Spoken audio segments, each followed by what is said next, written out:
نبی صلی اللہ علیہ وسلم موجود ہیں اور ان کی موجودگی میں صحابہ کرام کے درمیان اختلاف ہو جاتا ہے کسی مسئلے کو لے کر کے، کسی کی رائے کچھ ہے، کسی اور کی رائے کچھ ہے. ایسے بے شمار واقعات ہیں، اگر کتاب لکھی جائے تو کتاب بن جائے گی.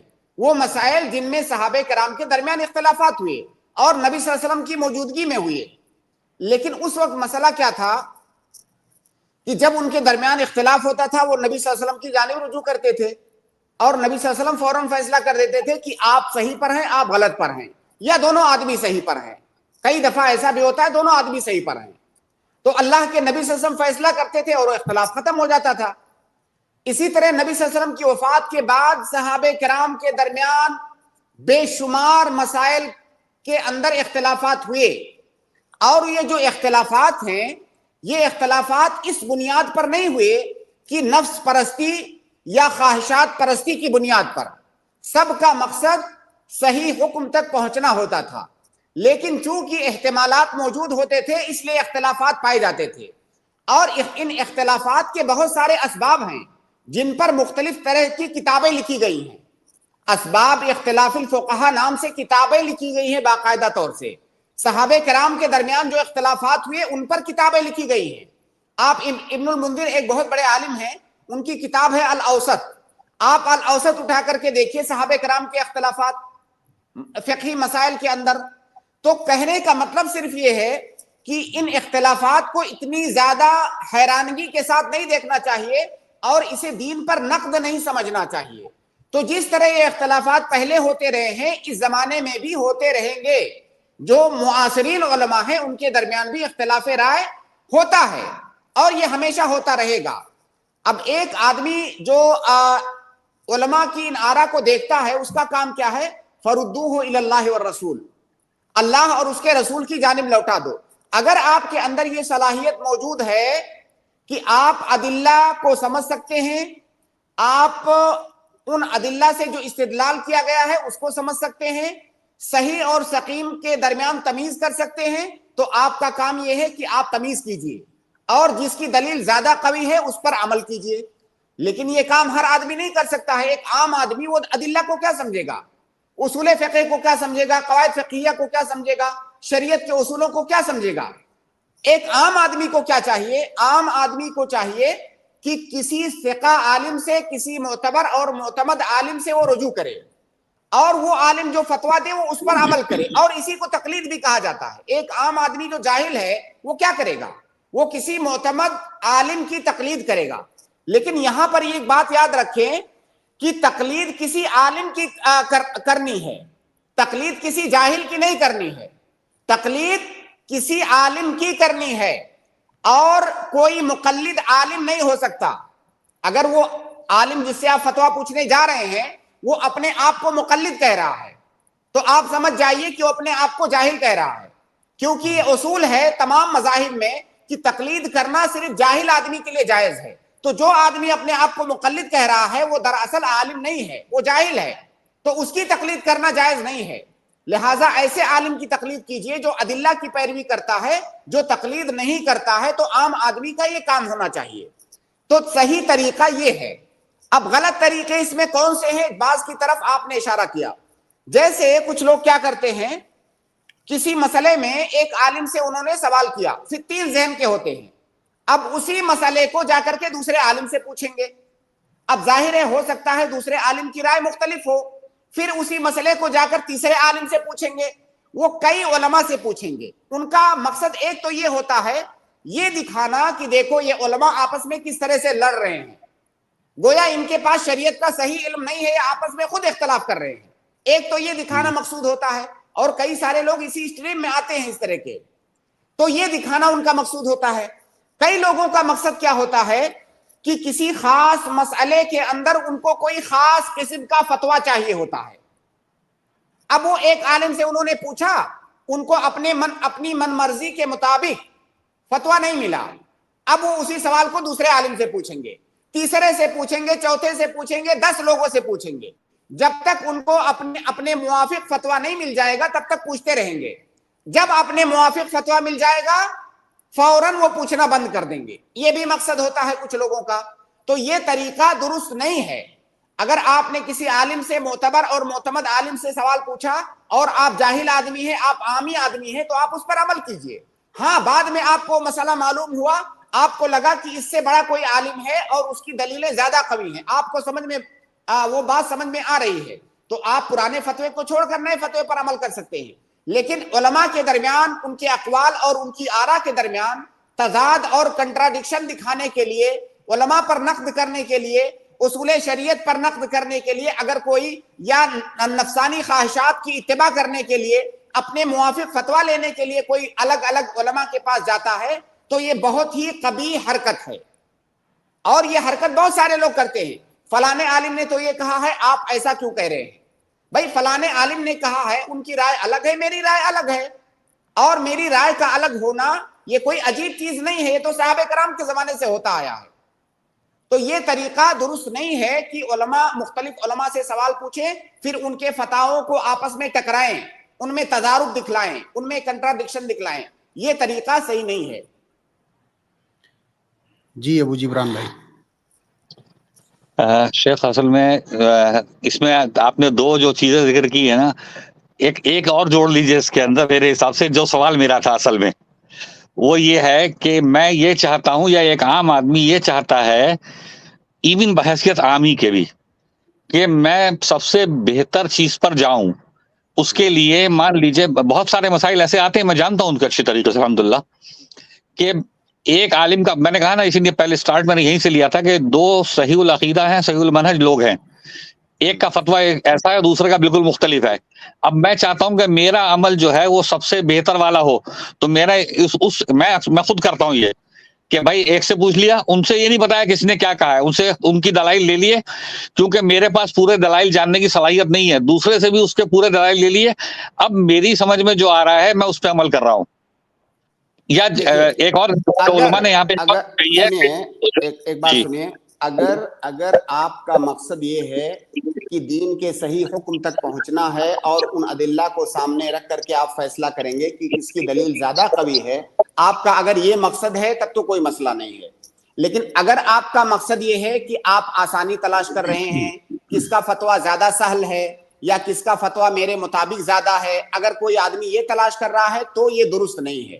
اور دیکھیے عام طور سے ایک عامی آدمی مختلف فی مسائل میں کئی علماء سے اگر رجوع کرے گا تو وہ خود جو ہے حیران ہو جائے گا اور کنفیوز ہو جائے گا. اس لیے جو مکمل طور سے عامی ہے اور جو بالکل بھی تمیز نہیں کر سکتا ادلہ کے درمیان، اس کو چاہیے کہ کسی ایک بڑے معتمد عالم سے وہ پوچھے اور اس کے مطابق عمل کرے. بس میں اس میں شیخ بس ایک چیز ایڈ کرنا چاہتا ہوں. یہی میرا مقصد تھا. میں مان لیجیے بالکل عامی ہوں، کیونکہ یہ سوال آپ کے پاس آئے ہیں، میں نے دیکھا ہے بہت سارے لوگوں کو یہ سوال کرتے ہوئے. اچھا اب جب دیکھیے عامی آدمی جب آپ کے پاس بیٹھے گا تو آپ سے پورا مطمئن ہو جائے گا، جب دوسرے کے پاس بیٹھے گا تو اس سے بھی پورا مطمئن ہو جائے گا. تو اسی لیے میں نے کہا کہ وہ اپنی بقدر استطاعت کوشش کرے، اس کے بعد کسی ایک پہ عمل کر لے. اچھا اس کے اندر میں ایک چیز سے اور جوڑنا چاہوں گا معذرت کے ساتھ، کہ اگر دونوں صحیح العقیدہ صحیح آدمی ہیں اور میرے اندر وہ استطاعت نہیں ہے، تو ظاہر سی بات ہے میں یہ میرا اپنا خیال ہے، آپ اس کی تائید یا تردید کریں، کہ جو مجھے زیادہ آسان لگے گا، جو اس میں مجھے زیادہ اچھا لگے گا، میں اس پہ عمل کر لوں گا. کیونکہ یہ مسئلہ بار بار آسان، اگر آپ آسان دیکھ کر کے چاہتے ہیں کہ جو مجھے زیادہ آسان لگے گا اس پر عمل کر لوں گا، یہ طریقہ صحیح نہیں ہے. دیکھیے عامی سے عامی آدمی اگر وہ شریعت کا علم نہیں بھی پڑھا ہوا ہے، اس کے پاس اچھی سمجھ ہے اور وہ علماء کو سنتا ہے، تو زیادہ امکان اس بات کا ہے کہ جب وہ ادلہ کو سنے گا تو انشاءاللہ بات اس کی سمجھ میں آئے گی. تو اگر وہ کئی علماء کو سنتا ہے، آپ نے بار بار کہا کہ صحیح العقیدہ، دیکھیے صحیح العقیدہ ہونے کا یہ مطلب نہیں ہے کہ اس کے پاس علم بھی ہو. کتنے سارے لوگ بہت صحیح العقیدہ ہوں گے، صحیح المنہج ہوں گے، لیکن ان کے پاس علم نہیں ہے، یا وہ کسی اور میدان کے ماہر ہیں. مان لیجئے کوئی حدیث کا متخصص ہے، آپ اس سے فقہ کی باریکیاں پوچھ رہے ہیں. اب ظاہر ہے ہندوستان کے اندر ماحول کیا ہے؟ ماحول یہ ہے کہ کسی سوال پہ نہ نہیں بولنا ہے. علماء کے اندر عمومی ماحول کیا ہے کہ اگر ہم نے یہ بول دیا کہ لا ادری، مجھے نہیں معلوم، تو میری توہین ہو جائے گی. عام طور سے ماحول ہے، بہت سارے لوگ نہیں لیکن اکثر یہی ماحول ہے. اب آپ کسی حدیث کے متخصص سے، وہ جرح و تعدیل کا متخصص ہے، اب فقہ کی باریکیاں، اصول فقہ کی باریکیاں، قواعد فقہیہ، فروع فقہیہ کی باریکیاں آپ اس سے پوچھ رہے ہیں، اور ظاہر ہے وہ خاموش تو رہے گا نہیں، وہ کچھ نہ کچھ اپنی طرف سے ایڈ کرے گا، جبکہ پتہ چلا کہ اس علم کے مبادیات بھی اس کو پتہ نہیں ہے، اور وہ بات کرنے کا طریقہ اس کا ایسا ہے کہ عامی آدمی سمجھے گا کہ ہاں یہ تو بات تو بہت صحیح کر رہا ہے، تو وہ کنفیوز ہو جائے گا۔ لہٰذا میری نصیحت یہ ہوگی کہ عامی آدمی کوشش کرے، علماء سے رجوع کرے کہ جب میرے پاس فلاں نوعیت کے سوالات ہوں تو اس علاقے میں یا ہمارے پاس کون سے معتبر علماء ہیں، ہم فلاں باب میں کس عالم سے رجوع کریں، پھر اس عالم سے وہ رجوع کرے، اس پر عمل کرے۔ وہ یہ نہ تلاش کرے کہ فلاں عالم ہے، اس کی ڈگری بہت بڑی ہے، وہ پی ایچ ڈی ہے اور وہ بڑا مشہور ہے، صحیح العقیدہ ہے، بہت اچھی تقریر کرتا ہے۔ یہ تمام چیزوں سے ضروری نہیں ہے کہ وہ بڑا عالم ہو، بالکل بھی ضروری نہیں ہے۔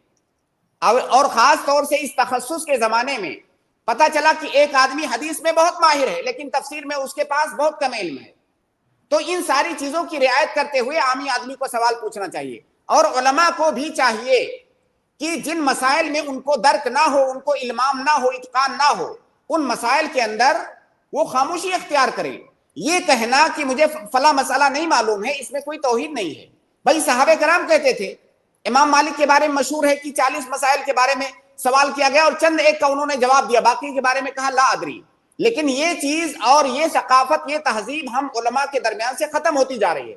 ہم سمجھتے ہیں کہ اگر ہم خاموش رہ گئے تو ہماری توہین ہو جائے گی، ہماری ٹوپی بہت لمبی ہے، ہمارا قد بہت لمبا ہے، ہم کو لوگ اتنا بڑا خطیب سمجھتے ہیں، میں کیسے بولوں کہ مجھے نہیں معلوم ہے۔ اور دراصل یہ مزاج بھی عوام نے ہی بنایا ہے علماء کا۔ عوام کو بھی یہ سمجھنا چاہیے کہ اگر کوئی عالم کہہ رہا ہے مجھے نہیں معلوم ہے تو یہ اس کا بڑکپن ہے، اگر وہ بول رہا ہے کہ مجھے نہیں معلوم تو یہ اس کا بڑکپن ہے، اس کا مطلب وہ صحیح عالم ہے۔ تو لہٰذا عام آدمی کو چاہیے کہ ان تمام چیزوں کی رعایت کرتے ہوئے وہ علماء سے رجوع کرے، وہ آسانیاں نہ تلاش کرے۔ اور آپ یہ جان لیں کہ اگر کسی مسئلے میں ایک سے زیادہ علماء کے پاس جائیں گے، خاص طور سے اگر اختلافی مسئلہ ہے، تو آپ آخر میں کنفیوز ہو ہی جائیں گے، یا تو کنفیوز ہو جائیں گے یا تو پھر آپ آسانیاں تلاش کریں گے کہ جو مسئلہ جو آسان ہے اس پر عمل کر لو۔ اس لیے کوشش کریں کہ اس سوال سے متعلق جس کا میدان ہے، آپ اس میدان میں کسی بڑے عالم سے رجوع کریں اور اس کے مطابق عمل کریں۔ جی ابو جبران بھائی، انشاءاللہ آپ کو مکمل جواب مل گیا ہوگا۔ جی صاحب، یہ تو خیر بہت لمبا ڈسکشن ہے، اس لیے اس کو میں یہی روک دیتا ہوں۔ البتہ شیخ شکیل، میں ایک چیز اور عرض کرنا چاہوں گا، یہاں کئی لوگوں نے آ کے شکایت بھی کی ہے اس کے اندر، تو میں ان کے لیے عرض کرنا چاہوں گا کہ میرا اب تک کا اسکور جو ہے وہ اگر 12 بار کوشش کی ہے تو اسٹریم میں ایڈ ایک بار ہو پایا ہوں، اور اسٹریم میں ایڈ ہونے کے بعد جو ہے 7-8 بار میں سے ایک بار جواب ملتا ہے۔ اس کے مطلب ہم لوگوں کو یہ سمجھنا چاہیے کہ بھائی ہم لوگوں کے لیے، ہم لوگوں کو احسان مند ہونا چاہیے، آپ لوگوں کا شکر گزار ہونا چاہیے، بجائے اس کے کہ میں شکایت 2-3 لوگوں کی شکایت سنی، اس لیے مجھے کہنا کہ بہتر لگا کہ اس کو ذرا ریپیٹ کر دیا جائے۔ دیکھیے، اس سے متعلق ایک لائن میں عرض کروں گا کہ علم سیکھنے کے لیے ادب سب سے پہلے ضروری ہے۔ اگر آپ کے پاس ادب نہیں ہے تو آپ علم نہیں سیکھ سکتے۔ اور یہ بات کہتے ہوئے افسوس ہو رہا ہے کہ جس ماحول میں، جس معاشرے میں ہم رہتے ہیں، بہت سارے لوگوں کے پاس علماء سے علم حاصل کرنے کا ادب نہیں ہے۔ آپ پرانے زمانے میں دیکھیں گے جو بڑے بڑے علماء ہیں، یہ چاہے ائمہ اربعہ ہوں یا ان کے علاوہ دیگر علماء ہیں، وہ ان کی سیرت آپ پڑھیں گے تو علم سیکھنے سے پہلے وہ ادب سیکھتے تھے۔ باقاعدہ پرانے زمانے میں جو خلفاء ہوا کرتے تھے، حکمران ہوا کرتے تھے، بڑے لوگ، وہ اپنے بچوں کے لیے باقاعدہ طور سے مربی رکھتے تھے۔ مربی، ان کو مؤدب بولا جاتا تھا، ان کو ادب سکھلانے کے لیے۔ معلم پہلے نہیں رکھتے تھے، پہلے مؤدب رکھتے تھے، بچے کو سکھلائے، ادب سکھلائے، اور یہ سکھلائے کہ علم کیسے سیکھا جاتا ہے۔ علم نہیں سکھلائے، یہ سکھلائے کہ علم سیکھا کیسے جاتا ہے۔ تو ہمارے ہاں یہ چیز تقریباً مفقود ہے۔ ہر آدمی جو سوال کسی عالم کے پاس کرنے جاتا ہے وہ سمجھتا ہے کہ میرا حق ہے، اگر اس نے فوراً مجھے نہیں بتا دیا تو اس نے میرے ساتھ زیادتی کی۔ بھائی یہ ایک اسٹریم ہے، اس کی محدود ٹائمنگ ہے، محدود لوگ اس کے اندر آ سکتے ہیں، تو ضروری نہیں ہے کہ آپ ایڈ ہی کر لیے جائیں یا آپ کا سوال لے لیا جائے۔ آپ انتظار کیجئے اور دوسرے لوگوں کے سوالات جوابات سنیے، اس سے بھی آپ کو فائدہ ہوگا۔ بہت سارے لوگ آ کر کے بار بار یہ شکایت کرتے ہیں کہ مجھے ایڈ نہیں کیا گیا، میں اتنی بار میں نے کوشش کیا۔ یہاں اسٹریم میں جو اینکر ہوتا ہے، ایسا تو ہے نہیں کہ کسی کا وہ رشتہ دار ہے، تو کسی کو پیچھے چھوڑ دیتا ہے, کسی کو آگے لے لیتا ہے. ایسی بات نہیں ہے, اس سے بھی غلطی ہو سکتی ہے ترتیب میں. تو ان باتوں کو سمجھنا چاہیے. یہ علم کی مجلس ہے, یہ کوئی بازار تھوڑی ہے کہ مجھے پہلے کیوں نہیں ملا, فلاں کو پہلے کیوں مل گیا. یہ علم کی مجلس ہے. آپ جو ہے اس کے لیے جو آداب ہیں علم سیکھنے کے لیے, ان آداب کو سیکھیے. اور دیکھیے میں نے مشاہدہ کیا ہے کہ جس کو ادب نہیں آتا ہے اس کو علم نہیں آتا ہے. علم یہ بہت غیرت مند چیز ہے. جس کے پاس ادب نہیں ہے اس کے پاس علم نہیں آتا ہے, چاہے زندگی بھر وہ کوشش کرتا رہے. اس لیے آدمی کو مؤدب ہونا چاہیے. اب اگر یہ بات میں کہوں گا کہ علماء کا احترام کیجئے, ان سے ادب سے پیش آئیے, تو شاید یہ میسج جانے لگے آپ کو کہ یہ کہہ رہا ہے کہ میرا احترام کرو, میرا ادب کرو. میرا یہ مقصود, مجھے چھوڑ کر کے سارے لوگوں کا ادب کیجئے. ٹھیک ہے, مجھے استثناء کر دیجئے, لیکن علماء کا جب تک احترام نہیں کریں گے, ان کی عظمت کا اعتراف نہیں کریں گے, ان کے ساتھ ادب سے نہیں پیش آئیں گے, تب تک علم آپ کے قریب بھی نہیں آئے گا. تو یہ چیزیں ضروری ہیں. جی جزاک اللہ خیر. جی ابو جبران بھائی, آپ کو برکت دے, آپ اسٹریم میں جڑے. اور اسی طرح سے میں اپنے تمام ناظرین سے گزارش کروں گا کہ جو بھی سوال کرنے کے لیے موقع پا لیتے ہیں تو ایک ہی سوال کریں تاکہ دوسرے بھائیوں کو بھی موقع مل سکے. تو میں معذرت چاہوں گا, دوسرا کوئی سوال لے کر آئے گا تو میں بالکل قبول نہیں کروں گا. تو میں اگلے گیسٹ کو ایڈ کرتا ہوں. اگلے گیسٹ ہمارے ہیں علیشہ. جی السلام علیکم شیخ. وعلیکم السلام ورحمۃ اللہ وبرکاتہ. جی میرا سوال ہے کہ کاپر ٹی لگانا کیسا ہے؟ کیا لگانا؟